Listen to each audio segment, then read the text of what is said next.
Hi, it's Dan Burney with your Real Estate Minute of the Day from Artisan Realty. Hey, today I'd like to talk about things that a professional negotiator knows that other people may not be cognizant of when they're buying and selling real estate.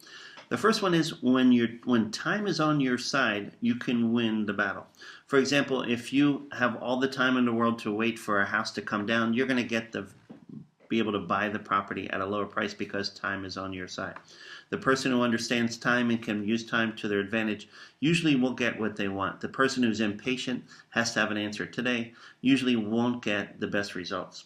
The second one is in order to reach your own goals. For example, I'm the buyer. I want to reach a goal of buying a house at $100,000 that I like. You have to satisfy the seller's goals. You have to satisfy the other person's goals. This counterintuitive concept is something a lot of people miss. They focus on their own goals and not the other person's goals. A professional negotiator will inquire into the seller. Hey, what's important to you? Is it important that we settle quickly? Is it important that you have a smooth settlement? Is it important that you find another place first before you move? Is it important that you like the people who are moving into your property? You satisfy the seller's goals, then you're going to be able to satisfy the buyer's goals. You have to be open to hear what's going on the other side. And a lot of times it's a surprising piece of information that you may not have seen was in the mix at the same time.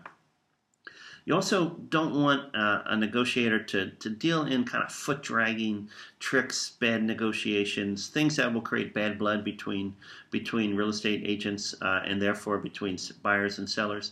Smart real estate agents know not to refer to the sellers when they're negotiating. For example, they wouldn't say to a buyer, "That darn seller won't accept your deal." They would say something like, "Mr. Buyer, it looks like we haven't reached met the seller's goals yet. Let's sharpen our pencils and see if we can do a better job." You can feel the difference in the tone there. Keeping people out of negotiations is very, very important when you're dealing in real estate.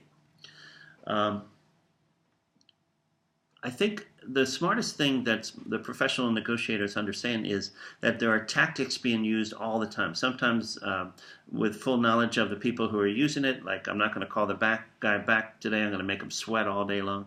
Or sometimes there's tactics involved in things that people just aren't aware of in negotiations. The smart thing a negotiator will do is identify the tactic that's being used. For example, I might go to the buyer and say, "Mr. Buyer, it looks like they're dragging their feet a little bit.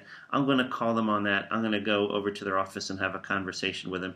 We're not going to let dragging their feet stop you from being able to buy the property." Identifying the tactic, identifying what's going on is half the battle. And once you identify it, you can learn how to get around it and move forward.